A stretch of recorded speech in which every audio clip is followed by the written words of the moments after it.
The Forsworn Conspiracy has got to be one of my favorite quests in Skyrim because it really gets down into a lot of the morally gray area where you have to make tough decisions. Who really is the bad guy? The one who you're perceived to be the bad guy, or the one who isn't perceived to be the bad guy but has done the bad guy stuff? I also love this quest because it's not just combat. You have to think. And that really got me thinking. I always just side with Madanach during this quest because he gives you the armor of the Old Guards, which is pretty powerful at the beginning of the game. But I've never really thought too deeply about it. Is Madanach the good guy? Yes or no? And I haven't really seen many people make videos on this, so I thought this is perfect for me. So before we even discuss Madanach, we're gonna have to give you a bit of a backstory to the Forsworn, to the Stormcloaks, the Imperials, and the entire region of the Reach. Cause oh boy, this is a very complicated topic. Okay, so to begin, Skyrim, first of all, let's go back to even before the Nords occupied Skyrim. I'm sure a lot of you know this. It's very common lore. The Nords are not the natives of Skyrim. As much as the Stormcloaks will bitch and moan about how Skyrim is their homeland, it actually just isn't.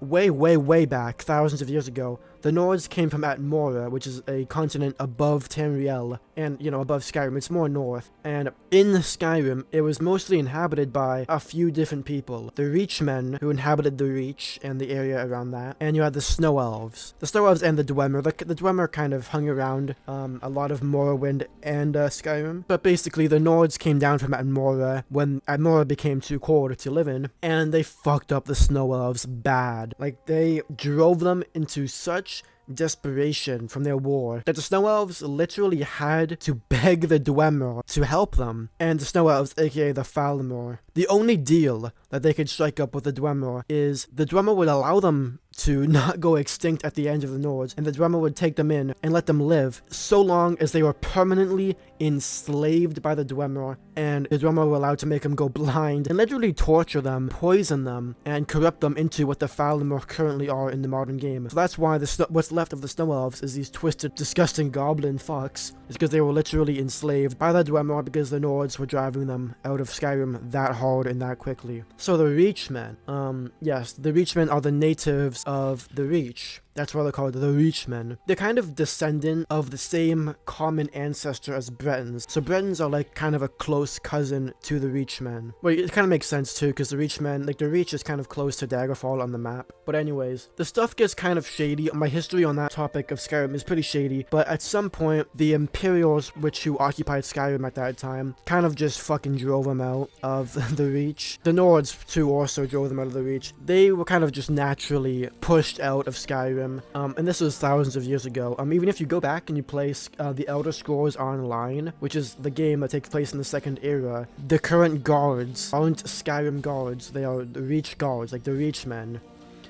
They have kind of Forsworn-esque attire because they are literally Forsworn, except they're not Forsworn yet. But anyways, when we get to more modern times, the Forsworn actually retook Markarth and retook the Reach. And this was before the Imperials and the Stormcloaks really had their conflict. There was no Stormcloaks at this time. Skyrim was just an Imperial province, as it has been for an extraordinarily long time previous. Ulfric Stormcloak but basically made a deal with the Empire. He would come in, free Markarth, drive the Forsworn out, if Talos could be worshipped in the city, and then the Empire was like, fuck yeah, dude, you can definitely do that, like, come take him out, we'll let you worship Talos, everything will be a-okay. And then Ulfric Stormcloak did do that. Him and his Stormcloaks fucked up the Forsworn, drove him out, and obviously I'm oversimplifying things, but then at that point the Thalmor were kind of like, yeah, so you know what, actually, thanks for doing that, but you kind of can't worship Talos. And Ulfric was kind of fucking pissed about that, as you would assume. That was one of the, I think that was actually called the Markarth incident. That was really when, first of all, that was really when the Reachmen became the Forsworn, and that was also when the Stormcloaks really became the Stormcloak. But we're not talking about the Stormcloaks right now. I already had a video on that, and if I'm gonna go more in-depth, that's gonna have to be its own video, because this is a very in-depth topic. But the Forsworn are literally called the Forsworn. You know why? Because they are forsworn from their land. They cannot claim their homeland that is rightfully theirs, so they are forsworn from it. So this is where Madanach comes in. He was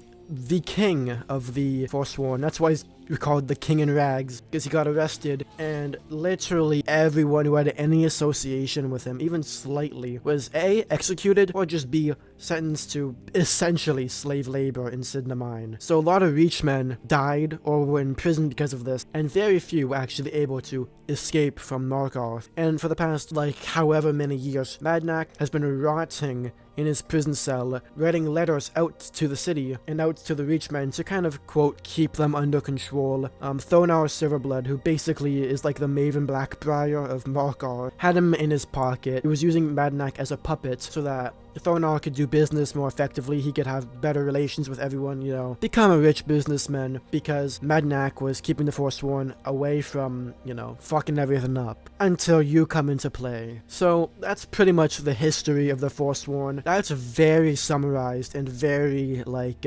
paraphrased, I guess is the word. Take everything I said with a grain of salt, as, you know, just take it with a grain of salt. So, is Madanach in the right? Well, first of all, what did he even do? Should the Forsworn take back Markarth? See, this is a very interesting question, because the Reachmen, they can't claim the Reach as their own, which I think is a very interesting topic, because if you go into the wild, literally dozens of mines, dozens of outposts, and everything is really riddled with Forsworn. There's more Forsworn than Nords in the city. I know that's just a game design little quirk, you know, of course, Bethesda had to add dungeons to the wilderness, so I don't really think the disproportionality is necessarily actually representative of reality, or Skyrim reality. But they do completely occupy the wilderness. Like, they have claimed the mountains for their own, unofficially, of course. Kind of like real life Taiwan. You know, like China doesn't want Taiwan to be a thing, but Taiwan's like, yeah, I kind of am a thing. Like, you can't stop me, you know? That's kind of like what the Forsworn is. That's mostly what the Forsworn is. Like, you know, the Imperials are like, yeah, you're not a thing, fuck off, you don't own the Reach. But the Reachmen are like, actually, we kind of do own the Reach, aside from Karth Wasted and, you know, the capital and a few settlements around the capital. We own the hills, baby. Now, should the Forsworn own Markarth, and should they actually own the Reach? I would argue, see, this is actually such an incredibly difficult question for me, because it is so morally gray. Like, at the end of the day, that's like saying, should the Nords own Skyrim? Should the Imperials own Skyrim? It's such a difficult question. I think a lot of people would say no, that the Forsworn should definitely not own the Reach, which I think is incredibly hypocritical, because like most of the Skyrim community, well, I would say like a solid like 75% of the Skyrim community is like extreme Stormcloak sympathists, and a lot of people don't understand really what the Stormcloaks are doing. What the Nords have done and continue to do to the Reachmen is the exact same thing that the Nords claim to be a victim of by the hand of the Imperial. And not even that, it's actually worse. The Imperials aren't quote, conquering Skyrim, as a lot of people seem to misinterpret. Skyrim was always in the Empire. The Stormcloaks are a rebellion. They're not what's left of Skyrim. They physically took a portion of Skyrim because they don't want to be in the Empire. The Empire isn't conquering them. So the Empire is kind of just trying to maintain its province, but the Stormcloaks, they just outright killed, enslaved, and murdered all of the Reachmen, and the ones that they didn't were forced to live in the fucking wilderness, forced to live off the scraps of the homeland that really is theirs, but they can't claim. Should the Forsworn be in the Reach? I think absolutely. I think they should be able to do what they please in the Reach, and they should be like valid citizens. Kind of like what, in real life, what happened to the native North American. Like, yeah, don't get me wrong, the fucked up shit happened in the past, but now Native Americans have the rights to live in the country, of course. I think that's a similar situation with the Reachmen. If they were able to coexist peacefully, which they should be able to, like, they're not irrational and stupid, they should be able to set up their own settlements, and they should be able to freely go in and out and live within Markarth. But it's just the Nords and the Imperials are so just racist. The Nords are just so incredibly racist